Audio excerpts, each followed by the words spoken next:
Today we're diving into the latest movie and streaming news.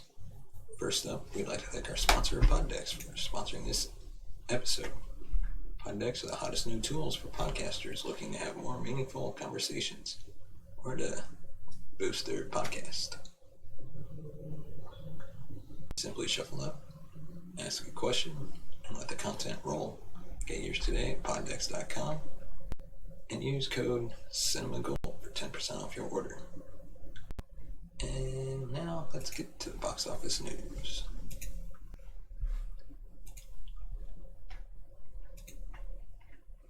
On a weekend when the film industry is still grappling with the closure of Pacific theaters and ArcLight cinemas, the box office slowed down again.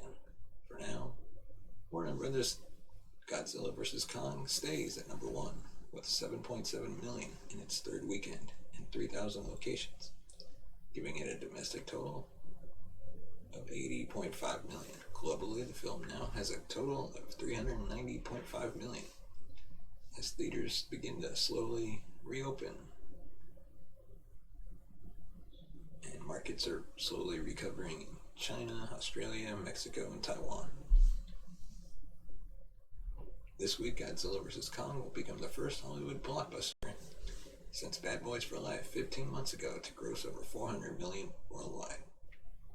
Universal's Nobody stays in second with 2.5 million in its fourth weekend from 2,405 locations.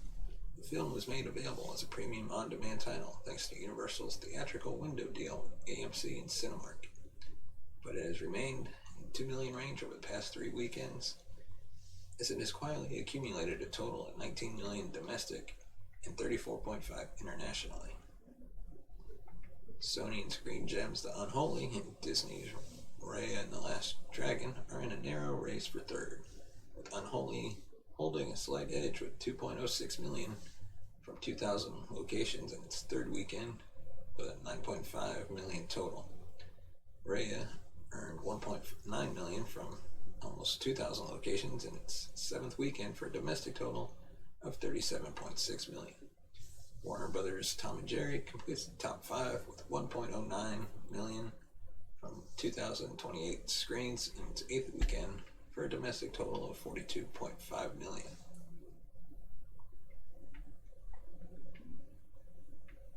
ArcLight Theaters made a significant amount of its profit from having an exclusivity period on major and limited releases in Los Angeles, including on 4-screen platform releases in LA and New York, with indie films trying to work around capacity limits by releasing initially in 50 screens or greater, and in the case of some films like Monday, also opening day and date. According to the Wrap, it's unclear whether ArcLight will be able to have theatrical exclusivity this year. ArcLight Cinemas, along with sister company Pacific Theaters, announced that it would not reopen this past week, shuttering 300 theaters in California. And now let's dive in to our review of The Falcon and the Winter Soldier. Falcon and the Winter Soldier, Episode 5, gives us the big fight we've been wanting since the start. When we last left our patriotic heroes, Captain America's replacement, John Walker, had just publicly chopped a man to death with his shield. Between this and the way Mysterio edited footage to make Spider-Man look like a mass murderer, it's a really bad time for Avengers replacements. There's probably footage of Valkyrie biting someone's face off to fulfill the trifecta. Recently, Marvel released a trailer to hype up the last 2 episodes, and the long-awaited fight between our protagonists and the unhinged Walker came off as some kind of climatic final battle. Instead of curveball. That's exactly where the episode begins, before there can be any international fallout over Captain America publicly slaughtering a defeated enemy in front of dozens of recording cell phones. Falcon and Bucky track Walker down and insist he hand over the shield or else. Much like the first episode, it starts strong with a major action sequence, and then takes it easy for the rest of the episode. Granted, the 2-on-1 slugfest has far more weight in it than Falcon taking on Batroc in the skies, because by this point, we care more about everyone involved. We also care more for what's next and where the story will take this trio. Walker himself is fascinating throughout this episode. He refuses to accept any responsibility for his actions and only points fingers at others. To give the devil his due, there is some truth in his anger. It's easy to be pissed at Falcon for refusing to cooperate and work together when Walker tried to make peace with him early on, even if it means dismissing Falcon's issues with the situation. The panel of old government guys dressing Walker down for his actions is the best representation of how cold, cruel, and emotionless the U.S. government can be, personifying the decisions to turn Isaiah Bradley's life into a nightmare or betray Sam Wilson's trust. When Walker calls them out for creating him, a man who played by their rules and did what they wanted until it didn't suit them anymore, it's understandable. He's just the latest in a line of Captain Americas who have grown disillusioned with their handlers. But he's still not the good guy here. Part of the refusal to let things go is that Walker catches himself lying. He spends so much time claiming his victim was responsible for Battlestar's death and that killing him was the right thing to do. Then why can't he move on? Because he comes to realize it's bullshit. The actual killer is out there, and until he currently pays, his mission is unfinished. Carly and the Flag Smashers take a breather in this episode, allowing various plots to roll on while they plot for later. That's part of what truly makes this episode feel so weird.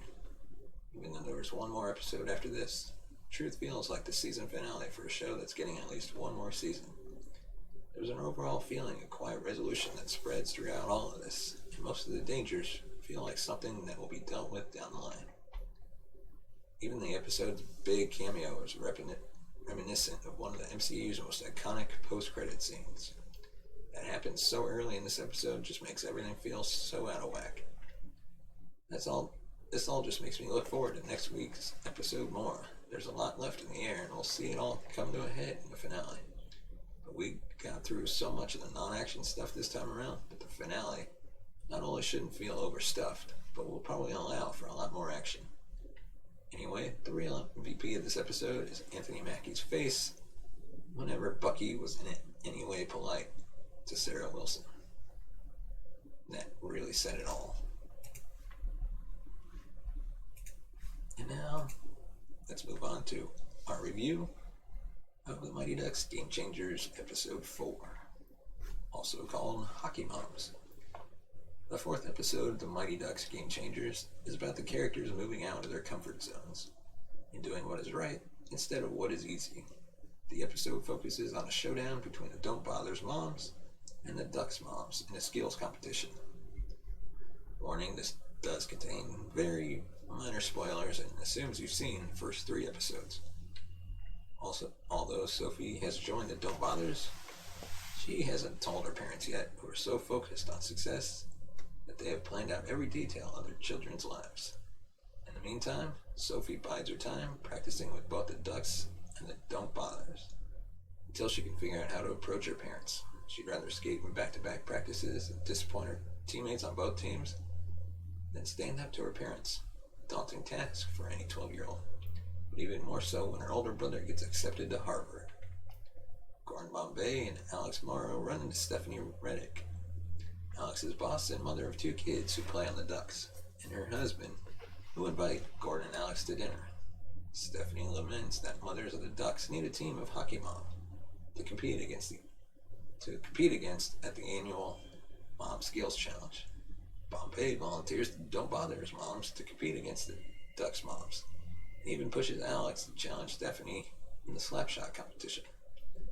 Of course, Alex objects to being pushed out of her comfort zone. This also pushes Bombay out of his comfort zone, or maybe back into it, because he coaches the Don't Bother's moms for the skills competition. He starts to get his groove back as a hockey coach, but develops into a bit of a life coach for Alex too. Nick, the awkward podcaster kid, invites Evan over for a sleepover.